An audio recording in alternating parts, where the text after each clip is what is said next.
Karena drone-nya macet tadi, terpaksa manual lagi nih. Pedro kiri ke kanan.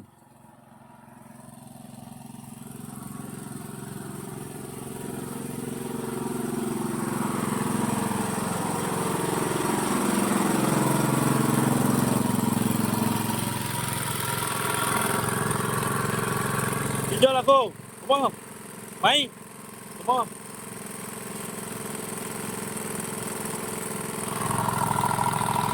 Wait.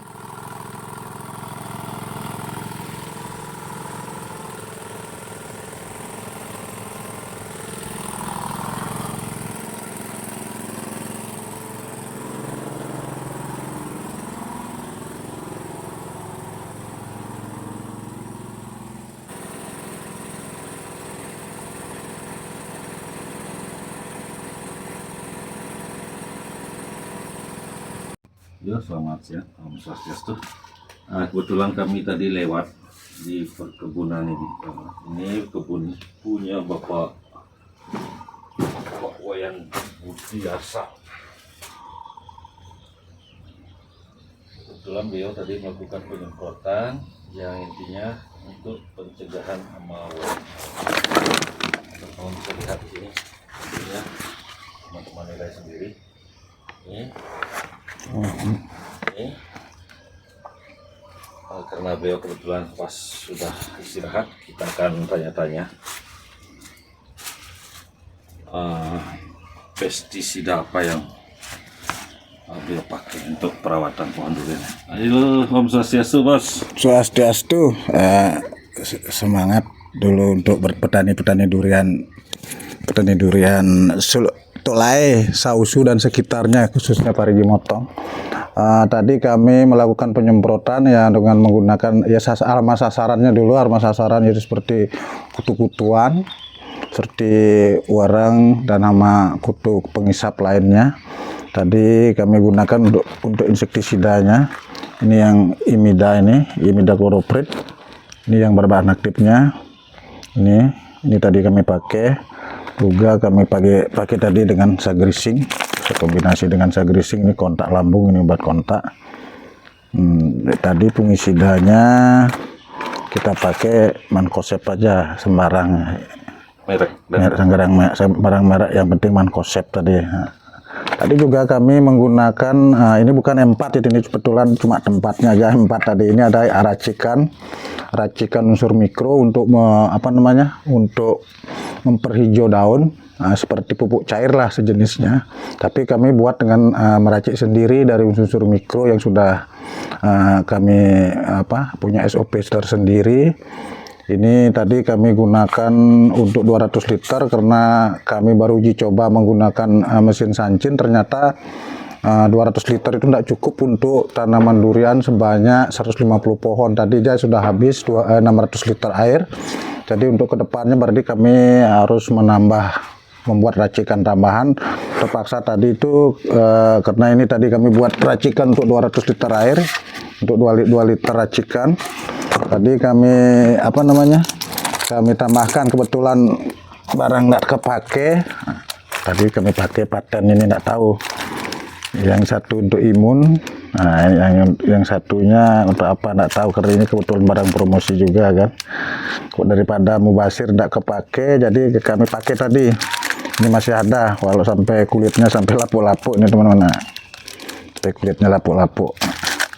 Daripada mubasir nggak kepake, jadi terpaksa kita pakai aja tadi. Mudah-mudahan juga ada hasil, membuahkan hasil yang bagus. Ini tadi insektisidanya juga kami pakai ini. Ini kebetulan dikasih tadi sama anak, ini chlorphenifos, bahan aktifnya untuk membasmi dua bahan aktif ya, chlorphenifos dengan sipermetrin.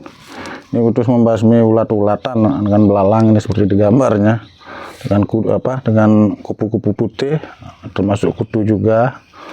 Jadi yang penting semangat aja. Sekarang kita uji coba untuk aplikasi penyemprotan dengan dosis rendah, tapi penyemprotan memang betul-betul harus basah. Jadi volume air yang kita pakai untuk 150 pohon hampir 600 liter air kami formulasikan obatnya. Jadi dosisnya sangat rendah sekali, tapi penyemprotan yang luar biasa basah. Ini tadi bos. Ini tadi diisi 600 liter air ya. 200 itu. Oh ini 200 ya, berarti Sudah 3 tandon, sisa itu yang tersisa. untuk per satu kali nyampur atau di global saja untuk per 600 liter air membutuhkan bahan aktif yang tadi, misalnya ini yang imik Imidacloprid. ya, itu berapa tadi bos yang untuk Ini kita pakai aja misal di sini kan, tertera kalau kita kan penyemprotan untuk basah.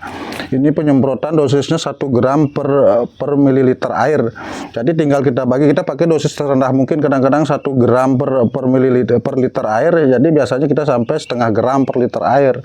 Karena karena kita melakukan penyemprotan basah, volume tinggi, bukan dosisnya yang tinggi. Jadi kita biasa kalau dosis tinggi biasanya terjadi kering-kering di ujung daun biasanya kan, seperti biasa kita volumenya yang tinggi, jadi penggunaan air yang banyak dengan penyemprotan yang betul-betul basah untuk mendapatkan hasil yang maksimal. Mungkin begitu teman-teman. Berarti yang ini juga yang imik sama ini di sini kan di dalam kemasan tertera ini 1 gram per liter. Jadi 1 sampai 2 gram. Jadi kita ambil dosis terendah aja 1 gram per liter. Jadi tinggal kita bagi. Ini kan kemasannya, kalau ini tadi kemasan 100 gram. Berarti tinggal kita isi dengan, kalau setengah gram berarti ini tadi itu 100 gram ini saya campurkan dengan air 200 liter. Berarti dia setengah gram per liter. Setengah gram. Sama dengan obat ini kan. Ini obat ini kan dosisnya 1 mili per liter air, kami ambil tadi setengah aja. Berarti untuk 200 liter air kita pakai cuma 100 mili untuk 200 liter air. Jadi dosisnya rendah biar aman. Mungkin pertanyaan apakah hama mati? Ya pastinya mati. Yang penting kan ini, apalagi obatnya sistemnya kontak kan. Jadi kalau dia sudah kena, kalau hamanya enggak ada ya enggak kena, enggak mati, karena kita melakukan penyemprotan basah pasti. Kalau kena pasti mati. Itu tadi untuk insek. Tadi karena kami dengar dicampur dengan pungi juga. Untuk punginya Bapak gunakan dosis berapa? Punginya sama, dosisnya juga seperti ini kan. 1 gram per liter air kami pakai tadi setengah gram per liter air. Berarti untuk 100 gram untuk 200 liter air kita pakai dosis sangat rendah sekali. Jadi tidak perlu dosis tinggi-tinggi karena kita melakukan penyemprotan volumenya tinggi, bukan dosis yang besar, kami tidak ambil risiko. Tadi setelah pungi, insek sudah, jadi Bapak tadi sempat ada pupuk racikan. Ya, ini tadi racikan, ini kebetulan tempatnya aja M4 kan, tapi tadi ini isinya itu kami buat racikan sendiri. Racikan sendiri berarti pupuk organik atau pupuk kimia? Pada dasarnya pupuk kimia, tapi terbuat dari unsur-unsur mikro. Unsur mikro Pak ya. Ya. Jadi Bapak kasih dosis berapa per liter air? Ini kan dia totalnya 500 gram kan, 500 gram sesuai dengan SOP kami. 500 gram itu untuk 200 liter air. Nah, kalau biasanya penyemprotan yang standar untuk penyemprotan tangki mesin lah, tangki 20 liter itu biasanya kami melakukan penyemprot dengan tangki biasa, tangki mesin itu biasanya sebanyak 10 tangki. Jadi untuk ini kan 1 liter untuk 10 tangki, biasanya kami membuat dosisnya per tangki itu 100 ml untuk 20 liter air. Jadi untuk 10 tangki kan 200 liter, untuk 2 liter racikan. Jadi ini kan targetnya untuk 200 liter. Mungkin karena kita baru menggunakan semprotan yang volume tinggi, jadi ternyata untuk 150 pohon habisnya 600 liter air. Jadi nanti ke depannya kita pasti menggunakan sekitar 1,5 kilo lah, karena untuk 200 liter air racikan itu sebelum dijadikan pekatan dia banyaknya sekitar 500 gram. Jadi, untuk 200 liter air. Bahan aktifnya, kandungan mikronya misalnya terdiri dari apa saja Bos?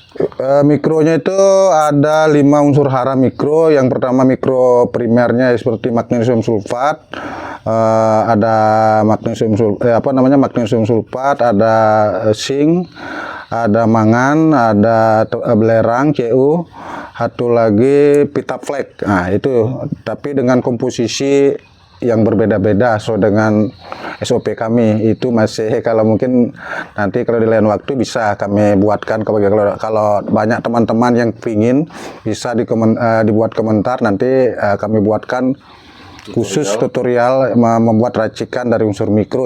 Nanti bisa dilihat hasilnya teman-teman.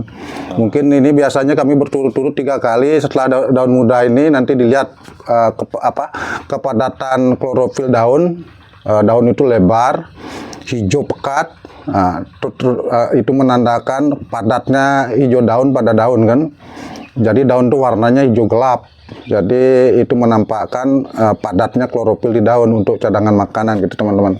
Bapak sudah berapa kali aplikasikan ini yang mikro racikan Bapak sendiri? Kalau biasanya kami berturut-turut tiap 2 minggu itu berturut-turut selama 3 kali. Habis itu kami jeda.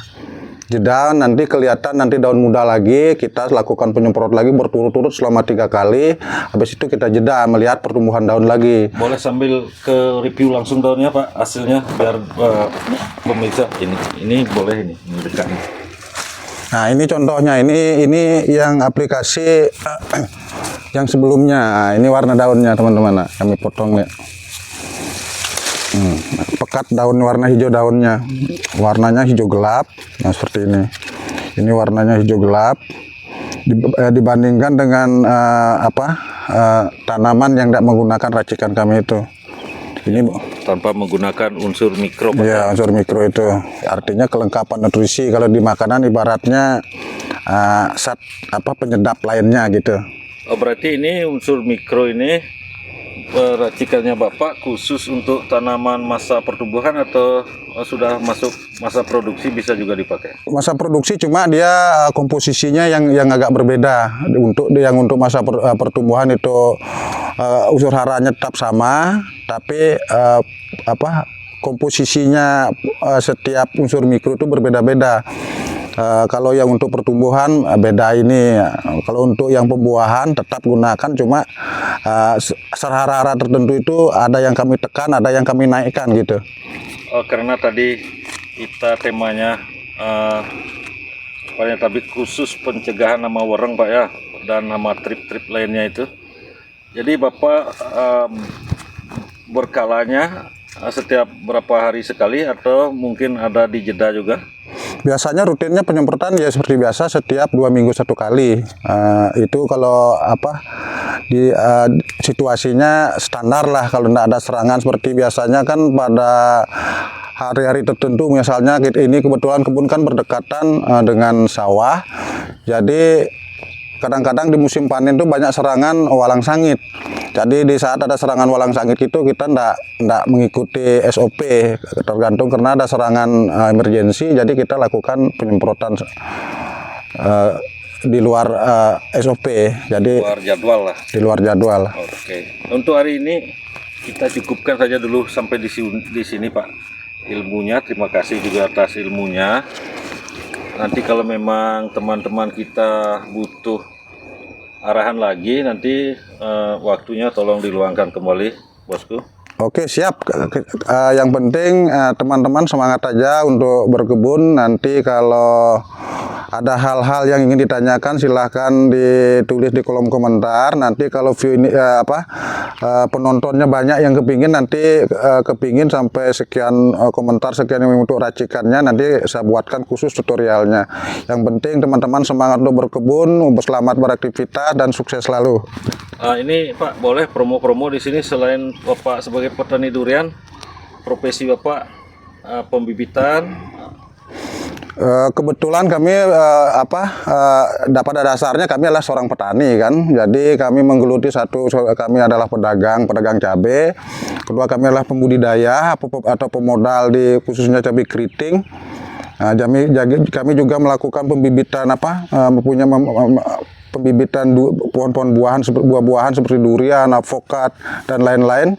Jadi selain bisnis dagang, itu pekerjaan sampingan kami ya. Selain itu ya seperti biasa lah, aktivitas sehari-hari selaku petani kan. Oke, siap Pak. Terima kasih waktunya. Berhubung durasi, kita cukupkan sampai di sini dulu. Semoga bermanfaat bagi teman-teman kita semuanya, khususnya seperti kami ini pemula, teman-teman. kasih hari ini. Tadi kalau memang ada yang perlu kita diskusikan, diskusi di sampai jumpa. Dan kami mohon maaf bila ada salah-salah kata di video ini.